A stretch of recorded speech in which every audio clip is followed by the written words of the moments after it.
বাংলাদেশ একটা ক্রান্তি লগ্নের মধ্য দিয়ে চলছে। বাংলাদেশকে নিয়ে যেন একটা ধ্বংসের খেলা শুরু হয়েছে। বাংলাদেশের আজকে চরমভাবে ধ্বংস করে আজ একটা জঙ্গি সন্ত্রাসীদের দেশ হিসেবে পরিণত করা হয়েছে। এই ছোট বাড়িটা, যে বাড়িটা আমার মা অনেক কষ্ট করে প্রতিটি ইট নিজের হাতে তিনি এই বাড়িটা গড়ে তুলেছিলেন। ওই বাড়িতেই 15ই আগস্ট আমার বাবা জাতির পিতা বঙ্গবন্ধু শেখ মুজিবকে হত্যা করা হয়। আমার মা বেগম ফজিলাতুন্নেসা মুজিবকে হত্যা করে। আমার 3 ভাই, সকলেই আমার ছোট।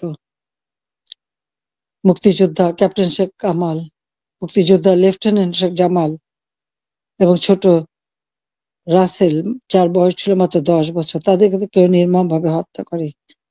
কামাল জামালের নবপরিণীতা বধূ সুলতানা এবং রোজি জামালকে হত্যা করে। আমার একমাত্র চাচা শেখ আবু নাসের, তিনিও মুক্তিযোদ্ধা, পঙ্গু ছিলেন। ঘাতকের নির্মম বুলেট আঘাতে তিনিও জীবন হারান। যে স্মৃতিটুকু নিয়ে 2 বোন বেঁচেছিলাম, আজকে সেই স্মৃতিটুকু ভেঙে ফেলা হচ্ছে। এর আগে আগুন দিয়ে পুড়িয়েছে, আজকে তা ভেঙে ফেলা হচ্ছে। হ্যাঁ, একটা দালান ভেঙে ফেলতে পারে, ইতিহাস মুছতে পারবে না। একবার ভাঙলে আবার আমরা গড়তে পারবো। এই বাংলাদেশ আবার মাথা তুলে দাঁড়াবে।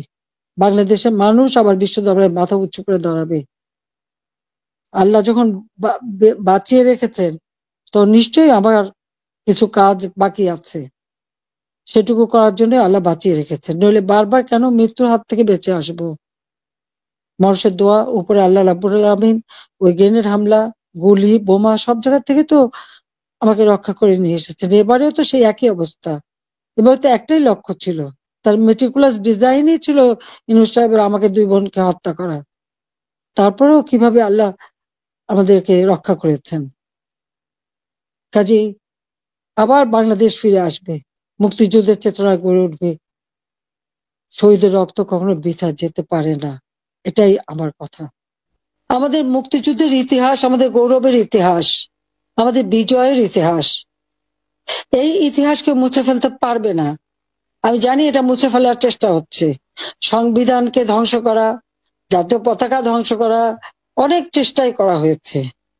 কিন্তু লাখো শহীদের রক্তের বিনিময়ে যে পতাকা পেয়েছি, যে সংবিধান পেয়েছি, যে স্বাধীনতা পেয়েছি, তা ওই কয়েকজন বুলডোজার দিয়ে ভেঙে ঘুরিয়ে দেবে এ শক্তি তাদের হয়নি এখনো। এটা তাদের দুর্বলতার প্রকাশ। তারা একটা দালান ভাঙতে পারে, কিন্তু ইতিহাসকে তারা ধ্বংস করতে পারে না। ইতিহাস কিন্তু তার প্রতিশোধ নেয়, এটাও তাদের মনে রাখতে হবে। একবার মুছে ফেলা হয়েছিল 75-এর পর, এরপর আবার এখন শুরু। যারা এটা করছে তারা তাদের হীনমন্যতার পরিচয় দিচ্ছে। যারা এটা করছে তারা তাদের হীনমন্যতার পরিচয় দিচ্ছে।